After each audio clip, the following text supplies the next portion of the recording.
Normalmente puede haber un flujo sanguíneo renal como en la figura normal, ¿no? Dice normal presión de perfusión. Ahí ingresa la sangre por la arteriola aferente, luego llega al glomérulo, se filtran y luego la sangre también sale por la arteriola eferente, no es lo normal.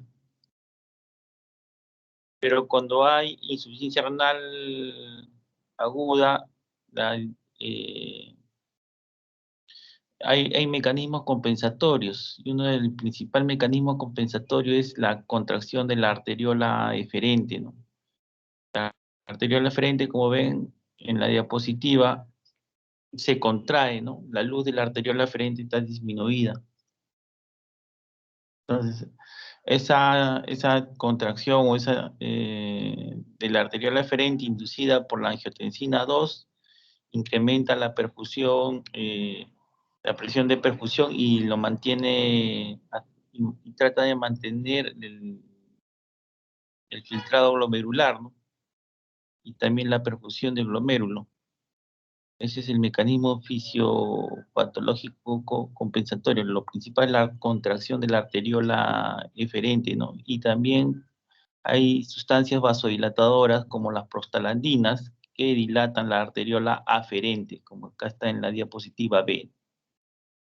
Esos son los mecanismos compensatorios que suceden en la insuficiencia renal aguda, ¿no? A ver, siguiente diapositiva.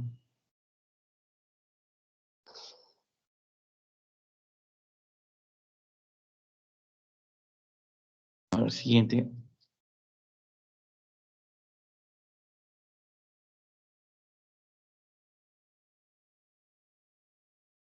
No, no, la segunda es. Ahí está. Acá en este gráfico se ven que por ejemplo, en la figura D remarca la importancia de no administrar, por ejemplo, vamos a poner un ejemplo, ¿no? Tengo un paciente que tiene diabetes de 65 años, paciente varón de 65 años con diabetes mellitus que presenta episodio de deshidratación por una diarrea, que ha estado con 3 días de diarrea y el paciente se ha deshidratado, viene a la emergencia con 4 de creatinina, ¿no?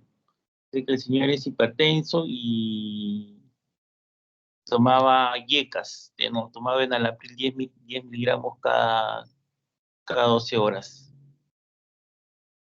10 miligramos cada 12 horas. Entonces, la presión al momento que ingresa está en 90-60. ¿Qué dicen ustedes a un paciente que está deshidratado, que tiene una elevación importante de la creatinina, que probablemente es aguda, y se le indicaría el YECA?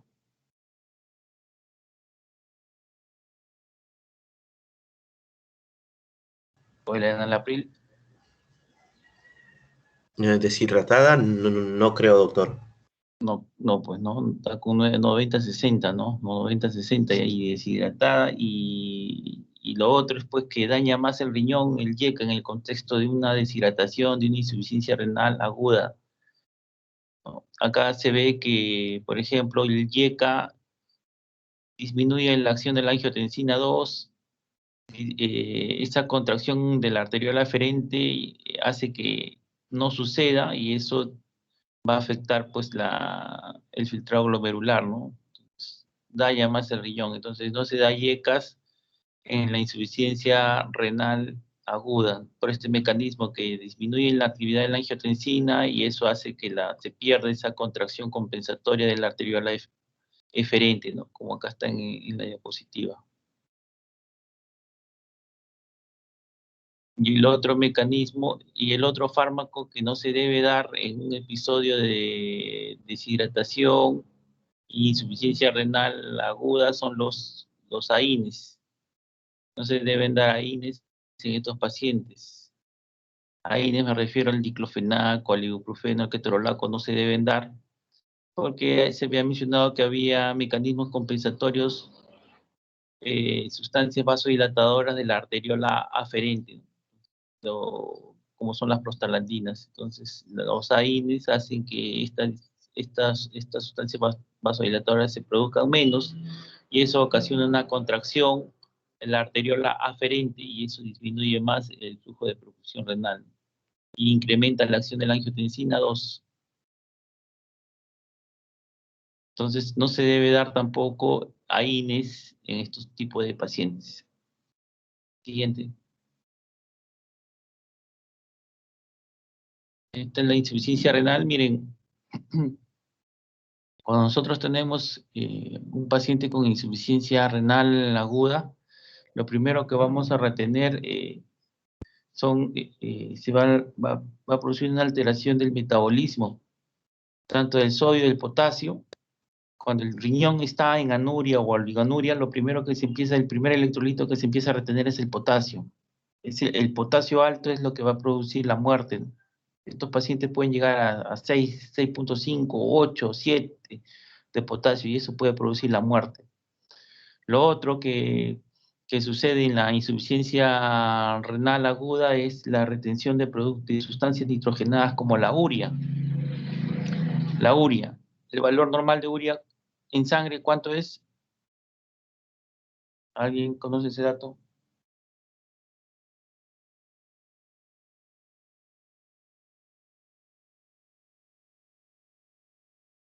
Disculpe, doctor, no lo escuché. De 12,54. Claro, el valor de 12,54 es valor de urea, ¿no? Estos pacientes pueden manejar urea hasta 300. Pueden llegar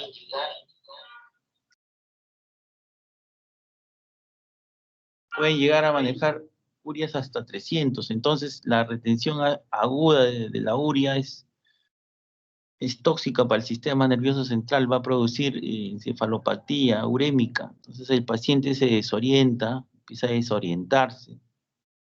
Y también al examen encuentran el siguiente. Esta es la asterixis. Asterixis quiere decir que ustedes hacen una dorsiflexión de la mano, y hacen una dorsiflexión de la mano y luego la sueltan y empieza a moverse. Hay un movimiento intermitente, esa es la asterixis. La asterixis indica encefalopatía urémica. Es un signo de encefalopatía urémica. Paciente con 300 de urea, con 5 de creatinina, encefalopático, y es una indicación de hemodiálisis, ¿no? De apoyo. Siguiente. Esta es la escarcha urémica. La escarcha urémica, miren cómo se puede evidenciar en la piel la escarcha urémica. Paciente acá, por ejemplo, tenemos un paciente que está intubado, ¿no? Probablemente tenga una falla renal importante, ¿no? Que lo ha llevado al edema agudo de pulmón, se ve la escarcha urémica, ¿no? Siguiente. Estas son las manifestaciones clínicas de la insuficiencia renal. Afecta a todos los sistemas se van afectados. Los más importantes acá son el cardiovascular y el neurológico, como les decía. A nivel cardiovascular también puede producir pericarditis urémica, también puede producir un derrame pericárdico leve, y al ecocardiograma se ve una infusión, ¿no? Puede ser una pericarditis urémica, también indicación de hemodiálisis. Siguiente. Como mencionaba su compañero, la creatinina no es un buen marcador para ver la falla renal, ¿no? Se dice que cuando la filtración glomerular es menor de 60, recién se eleva la creatinina. Cuando la filtración glomerular es menor de 40, recién se eleva la urea. Cuando la filtración glomerular es menor del 25%, recién aparece un síndrome clínico de insuficiencia renal o uremia. Entonces, la creatinina no es un valor, no es un buen marcador. Siguiente. Entonces, esta es la definición de la insuficiencia renal. Es una disminución brusca del filtrado glomerular que lleva a retener productos nitrogenados como la urea, la creatinina, y rompe el equilibrio ácido-base y electrolítico, ¿no? Yo mencionaba que uno de los principales, el principal electrolito acá que se va a retener es el potasio, ¿no? Tiene elevadas, cifras elevadas de potasio en sangre. Y lo otro que va a suceder es que el paciente va a presentar acidosis metabólica, unas acidosis metabólicas severas. ¿Ustedes conocen el valor normal del pH? ¿Cuánto es el valor normal de pH en sangre y del bicarbonato?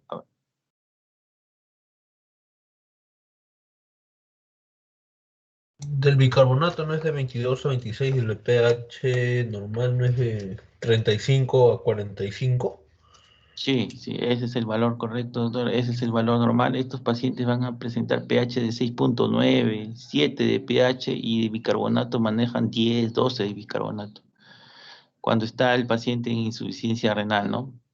Y esa acidosis metabólica, ese pH disminuido, esa acidosis metabólica con bicarbonato en 10, en 12, que manejan cifras así estos pacientes, hace que el paciente entre en un estado de vasodilatación generalizada, produce una vasodilatación generalizada y eso afecta más la perfusión renal, ¿no? Y esto es una indicación de hemodiálisis. Entonces, cuando nosotros tenemos un paciente que tiene insuficiencia renal, aparte de la creatinina, de la urea, del sodio y del potasio que debemos solicitar, estamos en la obligación de tomar una muestra de gases arteriales, ¿no? Un AGA, tenemos que tomar un AGA. El AGA nos va a decir cómo está este estado metabólico y tiene esas cifras que le menciono, también es tributario de hemodiálisis. Siguiente. Acá hay definiciones, insuficiencia renal aguda puede ser, como se define como un aumento de la creatinina plasmática mayor de 0.5 miligramos por decilitro respecto a su basal, o también un aumento de la concentración de la creatinina plasmática mayor del 50% de su basal, o una disminución del clearance de creatinina menos del 50%, ¿no? O una disminución aguda de la función renal que hace que el paciente que requiere hemodiálisis. Por ejemplo, potasio, un paciente que tiene con potasio en 7, en 8 de potasio y que tenga una acidosis metabólica marcada, encefalopático, ya el paciente es tributario de tratamiento de sustitución de infusión renal, ¿no? Es otro criterio también. Siguiente. Entonces, esta es una fórmula importante que todos debemos conocer, ya, debemos tener en mente siempre para calcular la tasa de filtrado glomerular de la fórmula de Korokov, que es 140 menos la edad por el peso entre la creatinina plasmática, o sea, el valor de creatinina por 72. Ya cuando se trata de mujeres, todo ese resultado que les he mencionado se multiplica por 0.85, solo para mujeres.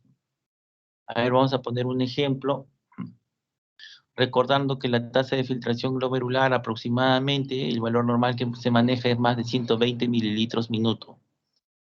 120 mililitros minuto es la tasa de filtración glomerular que debe tener una persona normal. Entonces vamos a sacar, a ver, para un paciente, para un paciente diabético de 70 años de edad, a ver, saquen un paciente diabético de 70 años de edad que pesa 60 kilos, paciente diabético, 70 años de edad que pesa 60 kilos, mujer que tiene una creatinina de 7. A ver, saquen la tasa de filtración glomerular.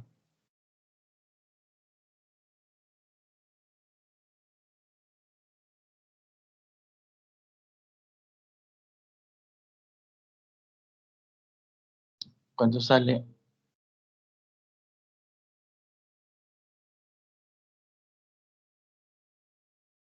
36.72, doctor. Claro, 36,72, ¿no? Ya es un paciente que está con una disminución del filtrado glomerular. Se puede decir que con 36 todavía no, no es tributario de hemodiálisis, tendría que ver cómo está el AGA, los gases arteriales, si está acidótico o si tiene una elevación de potasio importante, ¿no? Pero con 36 todavía se puede manejar con hidratación. Vamos a poner acá. Siguiente, por favor. Entonces está el valor normal de la tasa de filtrado glomerular a partir de 120 mililitros minuto para mujeres, 130 mililitros minuto para varones, ¿ya? Esa fórmula siempre debemos tener en cuenta porque nos permite graduar la dosis de antibióticos y todos los fármacos que se usen. Siempre se debe calcular esa fórmula. Siguiente. Entonces, la Sociedad de Hemodiálisis ha realizado una clasificación, el RIFLE, para la insuficiencia renal aguda, para la injuria renal aguda. A ver, siguiente. Esto es lo que habíamos comentado en la práctica, ¿no? Definen como ligúrica y no ligúrica y colocan varios ítems como son el riesgo, la injuria, la falla, riesgo de, riesgo de insuficiencia renal aguda, injuria renal aguda, falla renal aguda, daño permanente, disminución, pérdida de la función permanente, significa pérdida de la función permanente, persistente de la falla renal aguda, y el último es enfermedad renal terminal, es el último, ¿ya? Enfermedad renal terminal. Entonces, paciente en riesgo es aquel que tiene una disminución abrupta de la función renal en la tasa de filtrado glomerular y que esta es menor y que esta sea menor del 25%, ¿no? O una creatinina sérica multiplicada por 1.5 y que esta sea sostenida, ¿no? Más de 24 horas. En la injuria, igual que la tasa de filtrado glomerular, la disminución sea mayor del 50% o que la creatinina sea multiplicada por 2, ¿no? Igual en falla, que la tasa de filtrado glomerular, la disminución sea mayor del 75% o la creatinina multiplicada por 3, ¿no? O una creatinina sérica mayor de 4. Entonces, esos son los criterios y acá esta clasificación cabe resaltar que un paciente que tiene insuficiencia renal aguda debe revertir en más o menos en un tiempo de 4 semanas. En 4 semanas la insuficiencia renal aguda debe remitir. Como yo les mencionaba, ese paciente, estábamos conversando de un ejemplo de un paciente que tiene 70 años, que dijimos que era diabético, que había ingresado por diarreas persistentes. En los controles, en la consulta externa tenía 1 de creatinina, ahí podemos verificar en su historia antigua, 1 de creatinina tenía, pero a la hora que ingresa al hospital por las diarreas, todos le toman el análisis y tiene 5 de creatinina. Entonces ya estamos hablando de una falla renal aguda, ¿no? Pero esta falla renal aguda tiene que remitir en un tiempo de 4 semanas. 4 semanas tiene que remitir. Si no sucede así, ya se habla de una pérdida de la persistente, ya una insuficiencia renal aguda, irreversible o persistente, si no mejora la función renal en 4 semanas. Y si persiste por más de 3 meses, ya hay daño renal establecido, ya es una insuficiencia renal terminal. Una insuficiencia renal terminal. Siguiente. Es una clasificación clínica. La oligúrica, ¿no? Si tiene menos de 400 mililitros al día, no oligúrica más de 400 mililitros al día. Esa es una clasificación según el volumen urinario. Siguiente. Entonces, dentro de las causas que tenemos de la insuficiencia renal, tenemos causas prerrenales, causas intrínsecas renales y causas posrenales, ¿no? Las más frecuentes son las causas prerrenales. Esto les puedo preguntar en el examen. Las causas prerrenales son las causas más frecuentes de esta insuficiencia renal aguda. Y hay conceptos que debemos conocer, por ejemplo, anuria. Anúrica es cuando puede presentar un volumen urinario de menor de 100 mililitros por día.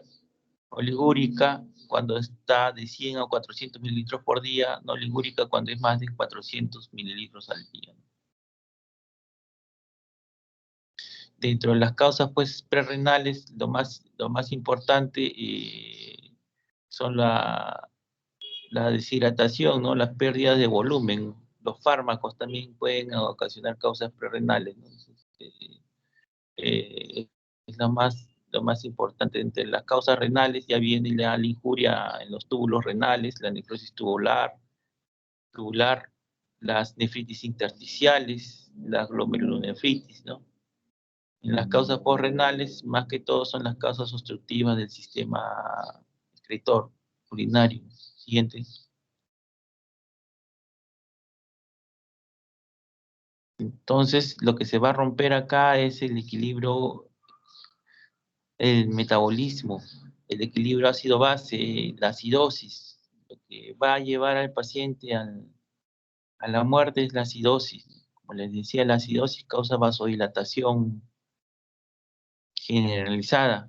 Esa vasodilatación generalizada hace que el paciente entre en shock, entonces tenemos que corregir esa acidosis, tenemos que corregir ese potasio, entonces la única forma es con una hemodiálisis. Ese es la alteración más extrema que sucede acá en estos pacientes. Y recordar siempre pues que la urea ocasiona encefalopatía urémica, la pericarditis urémica, ocasiona también en casos extremos el edema agudo de pulmón. Pero ante este contexto pues tenemos que estar alertas, ¿no? En estos pacientes con insuficiencia renal aguda, esa es la idea tal vez de hospitalizarlos. Siempre estos pacientes deben hospitalizarse. Todo paciente que viene por un episodio a la emergencia de deshidratación, sea por diarreas, sea por vómitos, sea por diabetes descompensada, ¿no? Que hacen diuresis osmótica. Todo paciente que viene por un episodio, sea por sangrado, siempre debemos pedir mínimo una creatinina. La creatinina no nos da un valor exacto, pero si ya está tiende a elevarse, al paciente debemos hospitalizar, ¿no?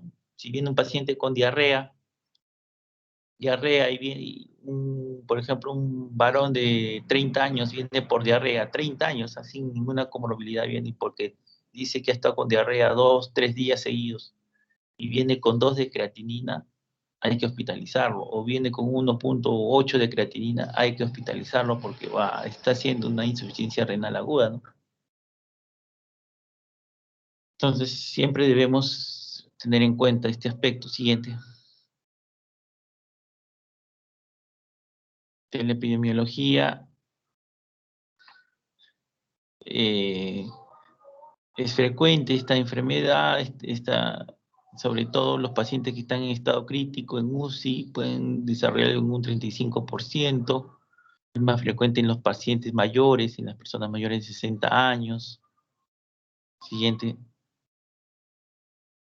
Estas son las causas, ¿no? Las etiologías. La principal es la hipovolémica, ¿no? Hipovolémica es una de las causas principales de esta insuficiencia prerrenal, ¿no? Tenemos otras como la disminución del gasto cardíaco, una falla renal, una falla cardíaca, los medicamentos, como ya mencionaban, ¿no? Siguiente, por favor. Y hay medicamentos comunes, ¿no? Hay medicamentos comunes, de uso común, que prescribimos y a veces uno no tiene en cuenta, ¿no? Por ejemplo, y ustedes conocen que los aminoglucósidos son medicamentos nefrotóxicos. Entonces, cuando tenemos un paciente, no podemos indicar aminoglucósidos sin antes ni siquiera ver la creatinina, calcular la tasa de filtrado glomerular, ¿no? La vancomicina también es nefrotóxico. También es un medicamento que hay que corregir según la depuración de creatinina, la anfotericina B que se le da a los pacientes con VIH, el aciclovir, los antineoplásicos, todos estos medicamentos se deben corregir con la tasa de filtrado glomerular, si no van a causar más daño. Y no se deben prescribir en la insuficiencia renal aguda por el riesgo de necrosis, inclusive de necrosis que pueden provocar necrosis tubular aguda, los AINES, los IECAS, y estos fármacos que están acá no se pueden usar en este contexto, ¿no? Siguiente. Otro aspecto importante que tenemos que tener en cuenta son las sustancias, los contrastes radiológicos que se utilizan, por ejemplo, en las tomografías, en los estudios de acá, por ejemplo, una orografía excretoria. Todos los contrastes yodados o radiológicos irritan las arterias renales y pueden producir vasoconstricción, ¿no? Producen vasoconstricción y eso lleva a la falla renal aguda, que puede comenzar en las próximas 24 o 48 horas. Por eso al paciente que se va a hacer una tomografía con contraste, debemos siempre pedir una creatinina. Un paciente que se va a hacer, por ejemplo, en nuestro caso, un cateterismo cardíaco, un estudio que utilice contraste, se debe tener en cuenta siempre el valor de creatinina antes de hacer el procedimiento. Si tiene creatininas altas o tiene depuraciones de creatinina menos del 50%, hay riesgo que este paciente puede terminar hasta en hemodiálisis. Siempre debemos tener en cuenta eso. Siguiente. Estas son las causas ya de insuficiencia renal parenquimatosa, ¿no? La lesión del glomérulo, en glomerulonefritis agudas, las lesiones tubulointersticiales, cuando se presentan alergia a fármacos, AINES, los diuréticos, hay algunos que describen que también pueden causar más daño, la necrosis tubular aguda, ¿no? Por mecanismos isquémicos o tóxicos, ¿no? Siguiente. Y estas son las causas de insuficiencia renal aguda por renal, la litiasis vesical, los tumores, los coágulos, como les decía, sobre todo cuando hay sangrado en la vejiga o de próstata, ¿no? También pueden producir falla renal aguda. Siguiente. Entonces, la evolución de esta enfermedad, de la insuficiencia renal aguda, es que se puede iniciar en horas o en días. Se reduce la filtración glomerular, ¿no? Por una disminución del flujo sanguíneo. Todo eso va a dañar los túbulos, que puede ocasionar una necrosis tubular, ¿no? Y todo eso pues puede afectar la tasa del filtrado glomerular, lo que ya hemos mencionado, ¿no? Pero se puede iniciar en horas o en días. Siguiente. Y puede persistir una insuficiencia renal aguda. Lo que escriben acá es que puede mantenerse por 1 o 2 semanas, ¿no? En 1 o 2 semanas puede mantenerse. Entonces, cuando es muy severa la disminución de la tasa de filtrado glomerular, o presenta todo eso que les menciono, el edema agudo de pulmón, la hipercalemia severa, presentan la encefalopatía urémica, presentan la acidosis metabólica severa, el paciente debe ir a sustitución de función renal, a hemodiálisis, ¿no? Como ven acá, va a hemodiálisis y con esta sustitución de función renal ayuda, ¿no? A que también el riñón, en otras palabras, se recupere, regenere las células del túbulo contorneado, mejore pues todo este medio interno, ¿no? Toda esta injuria de este medio interno alterado. Entonces, en 1 o 2 semanas, el paciente recupera su función renal y puede dejar la hemodiálisis, ¿no? Siguiente. Y esto es lo que les decía, el 90% de los casos se resuelven en las primeras 4 semanas. Esa es la definición. Las primeras 4 semanas resuelve esta insuficiencia renal aguda aunque algunos tardan hasta 12 semanas en, en, en que se resuelvan. Hasta 12 semanas se puede considerar un tiempo máximo. Siguiente. Y esta es una diferencia de la insuficiencia renal, prerrenal e intrarrenal. Este es un siguiente. Vamos a ver. Acá está mejor la molaridad urinaria, ¿no? Está aumentada en la insuficiencia prerrenal. En la insuficiencia de tipo parenquimatoso está disminuida. El sodio urinario también. En la insuficiencia prerrenal está disminuida, menos de 20 equivalentes. En la parenquimatosa, más de 20. La excreción fraccionada del sodio, también menos de 1. En la prerrenal, mayor de 1. ¿No? Los cilindros, en la insuficiencia prerrenal se ven cilindros hialinos. Y en la parenquimatosa, cilindros granulosos. ¿Ya? Esto de acá le puedo preguntar en el examen, la última, el sedimento. Se le puedo preguntar. Siguiente. Igual, y estas características ya de cada una, ¿no? A tener en cuenta, ¿no? Siguiente.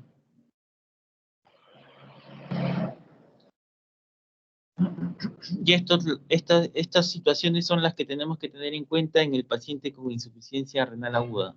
Que el volumen urinario sea menor de 200 en 12 horas, ya es un indicio que el paciente va a requerir hemodiálisis. Si está en anuria, tiene hipercalemia, potasio mayor de 6.5 en equivalentes también. Si el pH está en 7 o menos, si la urea está en más de 200, si el paciente hace edema agudo de pulmón, si el paciente está con encefalopatía urémica, en algunos pueden presentar hasta neuropatía urémica, si tienen pericarditis urémica o si tienen una hiponatremia severa, también es otra indicación. Recuerden que estos pacientes van a retener agua, ¿no?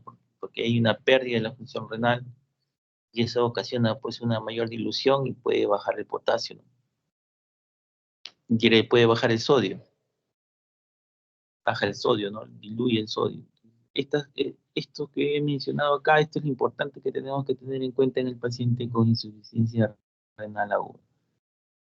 Mientras que el paciente otro aspecto importante también es que llega el paciente con insuficiencia renal aguda, como les decía, llega este paciente, el mismo ejemplo, paciente diabético de 70 años, que llega con 5 de creatinina, tiene 90-60 de presión, usa IECA, dice, ¿no? Entonces la primera medida que vamos a usar es suspender los IECA, no damos los IECA porque están en 90-60 y aparte que los IECA son tóxicos en la insuficiencia renal aguda, suspender los IECA. Lo segundo que tenemos que tener en cuenta es evaluar los pulmones. Tenemos que evaluar los pulmones. Si el paciente está con los pulmones limpios, siempre renal tenemos que examinar los pulmones o tomar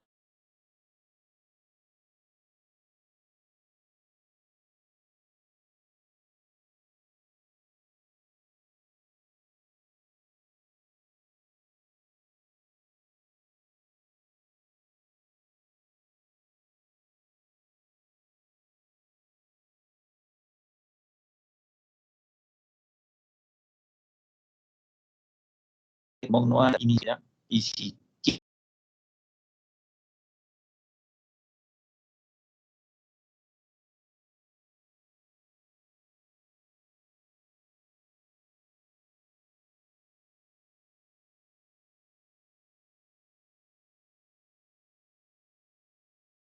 hidratamos al paciente,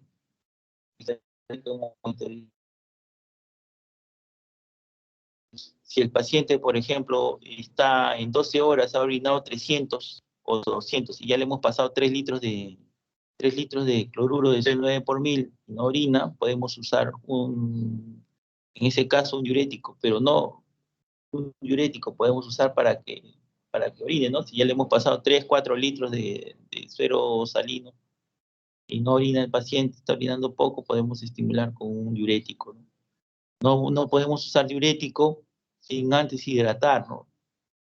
Diurético sin hidratación no se puede usar, salvo que el paciente que ingrese al, a la emergencia pues ya esté con edema agudo de pulmón, ¿no? Ya esté un edema marcado, ya edema de signos de congestión pulmonar, entonces ahí recién se da el diurético de frente, pero en estos pacientes con insuficiencia renal aguda, que están de por sí, la causa más frecuente es la deshidratación, diurético como primera opción no se recomienda, ¿no? Lo principal es, como les digo, hidratar con solución isotónica, suspender todos los medicamentos que son tóxicos, los AINES, los YECA, debemos suspender. Si tiene una infección concomitante, no debemos utilizar antibióticos que sean nefrotóxicos, como los aminos. No debemos utilizar vancomicina, no debemos utilizar todos esos fármacos que hemos mencionado ahí, solamente la hidratación. Y la segunda medida importante es controlar la diuresis. La diuresis es lo más importante. Que el paciente está en oligoanuria, con oliguria, pero está bien hidratado. Ya le hemos pasado 4 litros, podemos intentar con un diurético, ¿no? Si no funciona el diurético, ya quiere decir pues que está con un daño renal establecido y ya tiene que ir a hemodiálisis, ¿no? Y los signos importantes para la hemodiálisis son los que acá les estoy mencionando: la oliguria, la anuria, la hipercalemia, la acidosis, la hiperazoemia, ¿no? El edema agudo de pulmón, encefalopatía, la neuropatía urémica, la pericarditis, la hiponatremia, ¿no? Ahora, si el paciente está con acidosis metabólica, ¿cómo estuviera la respiración? ¿Cuántas respiraciones tuviera este paciente? ¿Estuviera aumentado o disminuido? ¿Qué dice? Aumentado, superior a 20. Claro, entonces, ¿cómo me doy cuenta yo? ¿Cómo me doy cuenta de que el paciente está acidótico? Entonces, vamos al ejemplo, Jadeando, ¿no? ¿no? El paciente tiene 70 años, como hemos dicho, ¿no? Ingresa por un episodio de diarrea, tiene diabetes, tenía en la consulta creatinina en 1 y ahora el ingreso en emergencia tiene 5 de creatinina. El pH, le toman un AGA. El AGA, ¿por qué se lo toman? Porque tiene una frecuencia respiratoria en 28. Tiene frecuencia respiratoria en 28, pero le examinan los pulmones y están limpios. Entonces, si el pulmón está limpio y tiene frecuencia respiratoria en 28, ¿en qué vamos a pensar? De una acidosis renal, metabólica renal. Metabólica, claro. Si el pulmón está limpio, pero el paciente tú lo ves respirando así, tú ves que tiene frecuencia respiratoria aumentada, entonces tienes que pensar en una acidosis metabólica, entonces tienes que a ese paciente darle un examen de gases arteriales. En los gases arteriales pues tiene un pH de 7, bicarbonato de 13, ya no hay vuelta que dar, ¿no? Hay que dializarlo. Ya no hay otra opción. Si no lo dializan al paciente, el paciente puede fallecer. Y como yo les digo, conforme pasan las horas y la acidosis metabólica se perpetúa, el paciente entra en shock. Miren que ya este paciente les mencionó que tiene 9,6, 90-60. Si no lo tratan al ingreso de emergencia en unas 4 o 5 horas, esa presión va a disminuir, va a llegar a 60-40 y va a ser paro, ¿no? Y aparte que el potasio empieza a trepar también. Entonces, tenemos que tener en cuenta eso. Y todo paciente con acidosis es una emergencia, porque ¿cuál es el mecanismo compensatorio de la acidosis metabólica? ¿Qué sucede con la acidosis metabólica? El bicarbonato se eleva, doctor, El para mecanismo, intentar compensar. el mecanismo compensatorio de la acidosis metabólica. El bicarbonato disminuye, ¿no? En la acidosis metabólica tenemos bicarbonato disminuido y pH disminuido, ¿no? Entonces el paciente hemos dicho que respira más rápido. Y si respira más rápido, barre más CO2. Entonces el CO2 baja. El CO2 empieza a bajar y ustedes saben que el CO2 es el principal estímulo para el bulbo, ¿no? Para el centro del respiratorio. Entonces, si no hay mucho CO2, el paciente ya no tiene estímulo para respirar, entonces puede hacer paro. ¿Tú cómo te das cuenta que un paciente respira rápido? Porque en el AGA ves un CO2 bajo. El CO2 en promedio es de 45 aproximadamente. Entonces, un CO2 en 18 te dice que el paciente está respirando rápido. Y el bicarbonato está en 13 y el pH está en 7. Ya dices, este paciente está respirando rápido. Está barriendo CO2 para compensarlo. Entonces, si uno no corrige ese medio interno, ese bicarbonato, esa acidosis, el paciente va a hacer paro, ¿no? Esa es la causa de muerte también de los pacientes con cetoacidosis diabética. Se llevan el capítulo de cetoacidosis diabética y van a ver que los pacientes con cetoacidosis pueden hacer paro súbitamente porque barren CO2. He visto pacientes así que barren CO2, ¿no? Entonces, este paciente ya con esta ira prerrenal ya es una emergencia. Se debe actuar rápido. Debe pasar una... Tenemos estos pacientes en una emergencia, por ejemplo, no los vamos a dejar teniendo cola, ¿no? Ya nosotros examinamos el paciente, por ejemplo, examinamos el paciente que ya llegó a emergencia, tiene 70 años, diabético, ¿no? Está deshidratado por diarreas, tenía creatinina en la consulta de 1, ahora ingresa a la emergencia y tiene 5 de creatinina, ya tiene una respiración, una frecuencia respiratoria en 28, dije, ¿no? Está respirando rápido, pero le examinan los pulmones y los pulmones están limpios, entonces eso nos hace sospechar de una acidosis metabólica. Entonces realizamos el primer estudio importantísimo, la primera medida es hidratarlo, ¿no? Hidratarlo, porque tiene 90-60, tenemos que hidratarlo con solución isotónica, y la segunda medida importante es tomar el AGA, los gases arteriales, la creatinina, pero lo más importante es el AGA. Con el AGA, ya, y clínicamente nosotros tenemos que enviarlo al paciente a una unidad de shock trauma, no lo podemos tener haciendo cola al paciente, es una emergencia. Si vemos de inmediato que el pH está disminuido a 6.9, ¿no? O 7 y el bicarbonato está en 13, ya no, ese paciente no puede esperar, tiene que pasar una unidad de shock trauma y inmediatamente tiene que venir el nefrólogo para que le coloque su catéter y diálisis. Y diálisis, tienen que actuar, ¿no? Porque si no se corrige esa acidosis, se perpetúa el shock, barre más CO2 y puede hacer paro, ¿no? Pero clínicamente ustedes tienen que examinar antes de hidratar, el mensaje también, antes de hidratar, un paciente con insuficiencia renal, que ya están planteando ese diagnóstico, o con falla cardíaca, tienen que antes de hidratar, tienen que tener una placa de pulmón o examinar por los pulmones que tienen que estar limpios, ¿no? No vamos a hidratar con 3 litros, 4 litros a un paciente que tiene crepitantes o edema de las piernas, ¿no? Un paciente que tiene un edema 3 cruces, como mencionó ya su compañera, o que tiene crepitantes a nivel pulmonar, que hace pensar que tiene signos de congestión, no lo vamos a hidratar pues con 4 litros, ¿no? Entonces siempre tenemos que clínicamente ver que el paciente esté pues con signos de deshidratación, con la lengua seca, no tiene edemas, puede tener hasta signos del pliegue, está desorientado, pálido.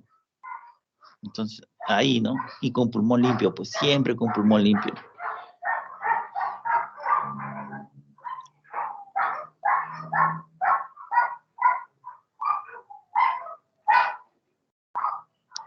No sé si hasta acá hay algún comentario, ya van a entrar a otra clase, ¿no? Ahorita. Doctor, una pregunta. En los pacientes siempre veo que usan la combinación del metamizol, iosina y otro medicamento más, los que vienen con dolor intestinal no bien focalizado, ¿no? Metamizol, iosina y metoclopramida ponen a veces, ¿no? O Ah, ranitidina. ranitidina también, ajá. Sí, doctor, pero en estos pacientes con IRA, la iosina no tiene ningún efecto. Mira, en realidad la iosina es un antiespasmódico, no tendría ningún efecto. El que sí tiene efecto es el metamizol. A mí no me gusta usar metamizol en pacientes así por un dolor simple, porque yo he visto pacientes que han llegado hasta el shock. El metamizol produce bastante hipotensión arterial. Es un medicamento que de preferencia se debe usar intramuscular. Si yo quiero combinar una iosina con un metamizol, de mi punto de vista, lo más recomendable es usarlo por vía intramuscular, aplicarlo intramuscular. vía endovenosa un metamisol un metamisol te baja la presión al suelo, y si ya tienes un paciente que está deshidratado, viene por una diarrea, deshidratado, ponerle pues un metamisol por vena, si estaba con 90, 60, me lo voy a llevar a 8.4, 8.5 y me voy a asustar. Metamisol endovenoso a mí no me gusta usar, particularmente he visto pacientes que se han muerto por un metamisol. Endovenoso no me gusta usar el metamisol. Yo si indico metamisol por un cólico, en este caso por una diarrea, vamos a poner un ejemplo X, y quiero combinarlo con otro medicamento, ya bueno, ya con una iosina ya intramuscular, pero por vía endovenosa, ustedes saben que hay personal de enfermería pues, y personal de enfermería. Por ahí hay enfermeras que tienen más cuidado y lo diluyen el metamisol con la iosina en cloruro, en 100. Lo pasan diluido en 1 hora, ¿no? Entonces ahí como que no habría problema, pero hay enfermeras que tú le pones ahí, tienes en una emergencia tantos pacientes que escribes así rápido, le indicas, ponle un metamisol y una iosina. Y la enfermera pues interpreta, pues me ha dicho que le ponga. Entonces, le pasa en 1 minuto, o sea que lo lleva al paciente al suelo, ¿no? Por eso, si usted está en un lugar que no es hospitalario, ambulatorio, ¿no? O en su serum intramuscular, esas cosas intramuscular. Si van, iosina sí se puede utilizar por vena, ¿no? Solo, pero metamisol combinado con iosina yo no utilizaría yo endovenoso, ¿no? No me gusta, no. La iosina es un antiespasmódico, no es tan nefrotóxico. El metamisol sí puede chocar, ¿no? Ese sí medicamento es de cuidado. Y la ranitidina no tiene tanto sentido de dar, ¿no? La ranitidina se da pues para los pacientes que tienen gastritis, ¿no? Una diarrea, una deshidratación, no tiene mucho sentido la ranitidina, ¿no? En el mercado, en la calle hay medicamentos que en una ampolla vienen combinados el metamisol y iosina. Ahí en la calle, en la farmacia van a encontrar espasmoantalgina. Espasmoantalgina van a encontrar en la calle. Yo cuando estoy intramuscular, endovenoso, no. No. Sí, doctor, lo mencionaba porque sí he visto los pacientes que, pucha, se les ve el cambio empiezan a como entrar en shock, como usted me dijo. Eso Sí, seguramente era por el metamisol más que por la iosina. claro, pues Y que sí, pues como te digo, a veces son enfermeras nuevas o enfermeras pues que dicen, me ha dicho así y no les importa, le ponen así, le ponen en 1 minuto, en 2 minutos en una jeringa, pero hay otras pues enfermeras ya las de más edad tienen cuidado, ya ven eso y lo pasan diluido, ¿no? Pues pasa en 1 hora, en 1 hora más o menos, ya ahí no causa tanto efecto. Pero si lo pasa así de golpe, los pacientes lo ponen en papel.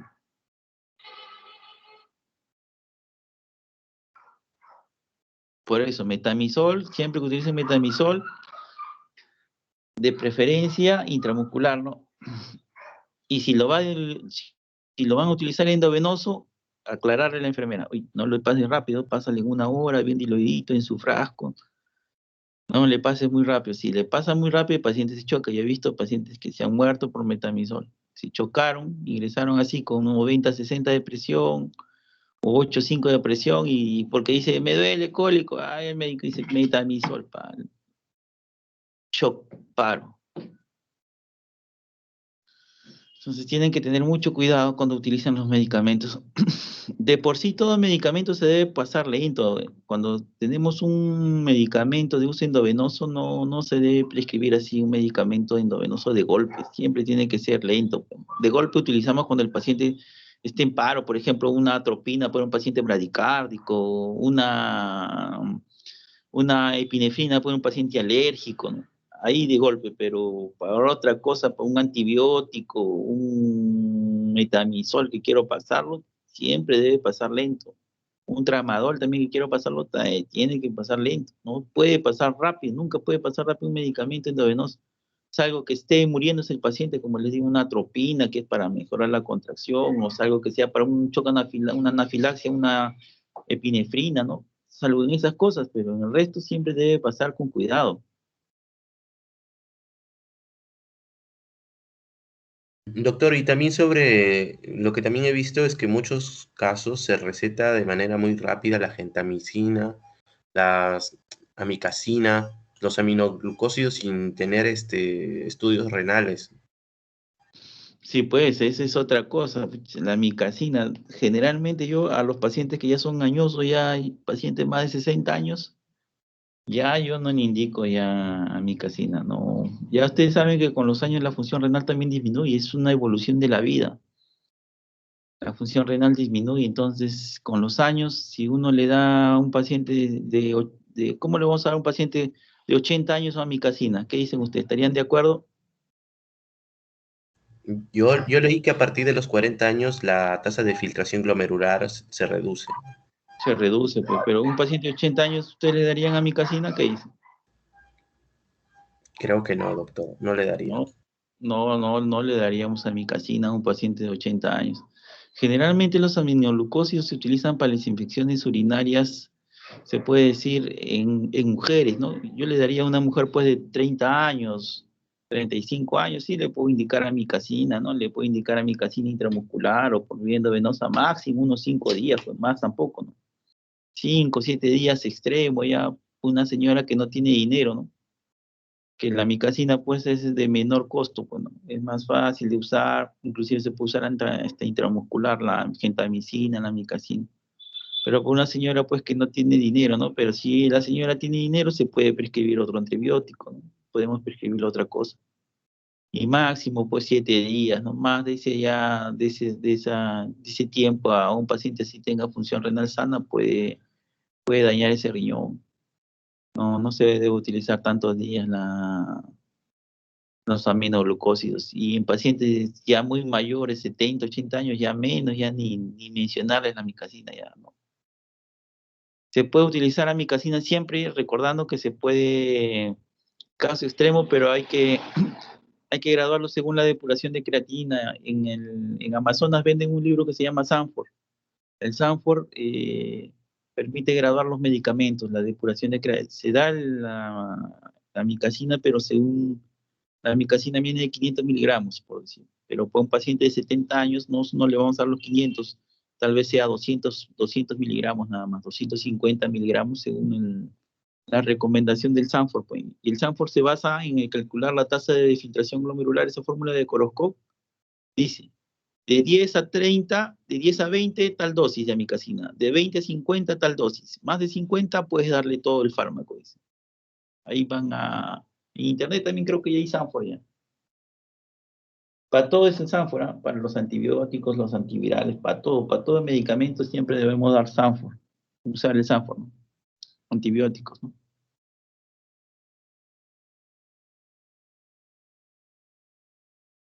Bueno, doctores, ya los dejo, van a empezar su clase a las 8, me dicen. Sí, doctor, a las 8 tenemos clases. Sí. Gracias, doctores, gracias. Nos vemos. Gracias, doctor. Ya colgué las clases, ¿ah? Ya, doctor, gracias. Ya, gracias, doctor. Hasta luego.